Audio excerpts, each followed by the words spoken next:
આજે Vadodara NSUI BCA ખાતે પહોંચ્યું છે, બરોડા ક્રિકેટ એસોસિએશન ખાતે। જેવી રીતે આપ સૌ જાણો છો કે 11 તારીખે કોટમ્બી સ્ટેડિયમમાં ઇન્ડિયા અને ન્યુઝીલેન્ડ વચ્ચે મેન્સની જે વનડે છે તે રમાવા જઈ રહી છે।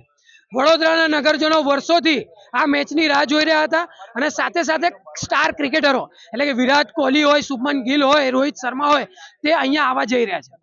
તો વડોદરાની એક જે બીસીએની છે તેમની પણ એક જવાબદારી હતી કે વડોદરાના જે લોકો છે તેમને પહેલા પ્રાયોરિટી મળવી જોઈએ, પણ ક્યાંક ને ક્યાંક આ વડોદરાના નગરજનો જોડે આ અન્યાય થઈ રહ્યો છે।